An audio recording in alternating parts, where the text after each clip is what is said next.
Happy Tuesday out there, folks. This is Darius Dale here to present our macro minute for Tuesday, August 9th, 2022.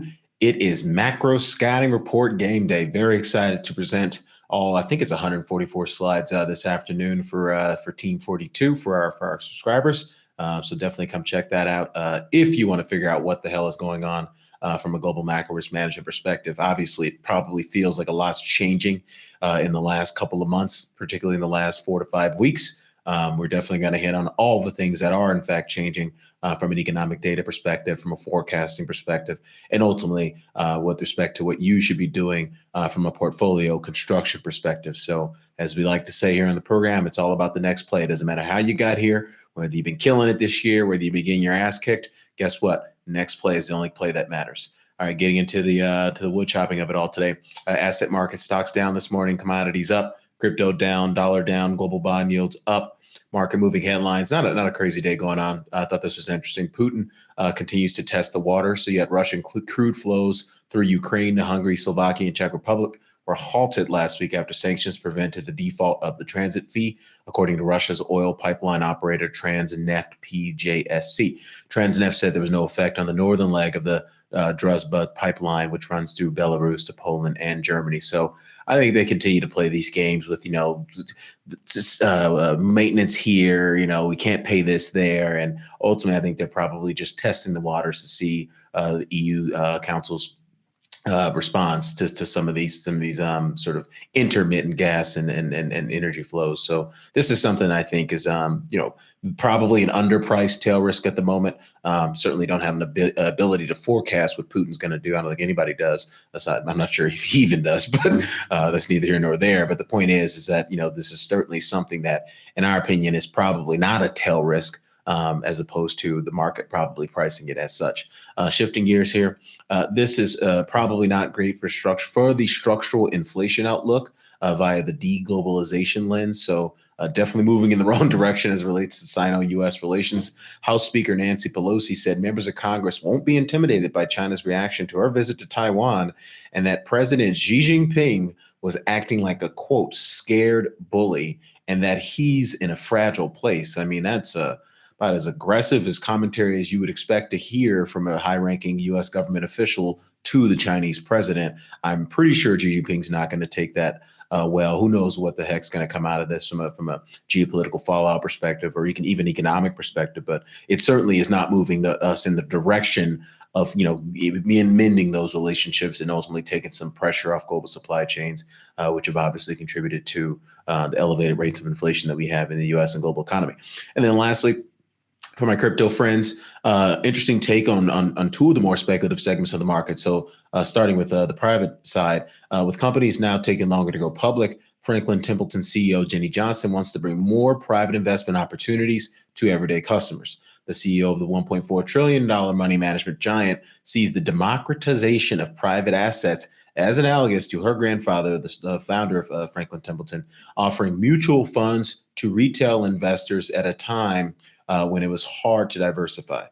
Franklin Templeton also offers cryptocurrency investments, though Johnson calls Bitcoin, quote, the greatest distraction from the greatest disruption I see happening to financial services today.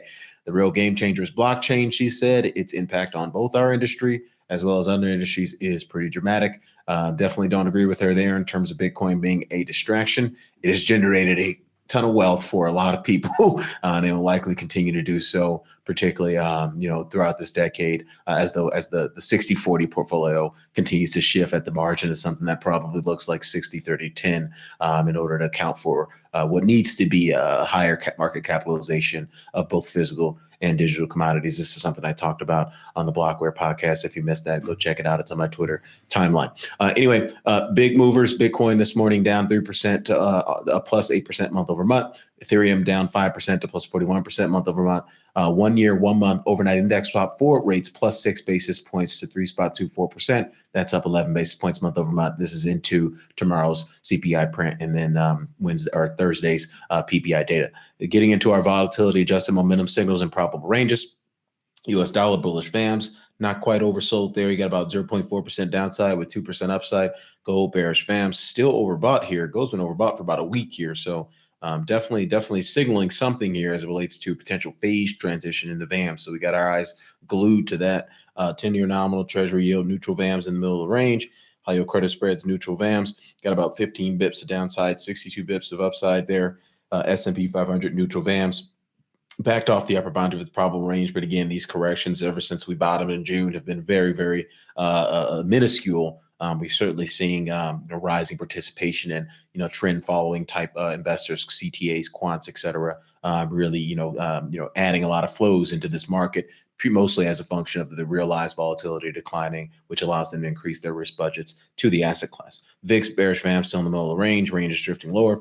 NASDAQ 100 neutral VAM, same deal with the S&P 500, same deal with Russell 2000 is actually still overbought here. So definitely benefiting for even more from that push to bullishness. We wrote about this today in our leadoff morning note about the rising probability of Goldilocks from an economic perspective. Certainly not the modal outcome here, but certainly if you look at the ISM services PMI data we got last Wednesday, Friday's jobs report, and then this morning's NFIB survey print, we're certainly seeing something that looks more like the probability of Goldilocks being realized economically is rising. Again, still not a high probability, but certainly we need to, as investors, we need to always be mindful of how the distribution of probable outcomes is evolving. And ultimately, whenever we see some divergences there between our core beliefs, that's when you sort of make some risk management views, or you put the trades on to take advantage of that dispersion. Anyway, Bitcoin, bearish VAMs, you got about 4% upside, 12% downside. Ethereum, bearish VAMs, 4% upside, 20% downside. Shanghai Composite neutral VAMs in the middle of the range. WTI crude oil neutral VAMs in the middle of the range slope lower, both for both. And then agricultural bearish VAMs. Interesting, the range is kind of bottomed here. It's been going sideways for about a month now. You're overbought this morning, though. However, in ag and industrial metals, bearish VAMs still overbought. Range is finally now starting to slope up. So definitely some interesting signals. You're starting to see some divergences even within the commodities markets. We'll keep our eye glued to that closely. So with that, Darius Dale presenting our macro minute for Tuesday, August 9th, 2022. Catch you here this afternoon for my macro scouting support subscribers. Looking forward to that presentation. Cheers.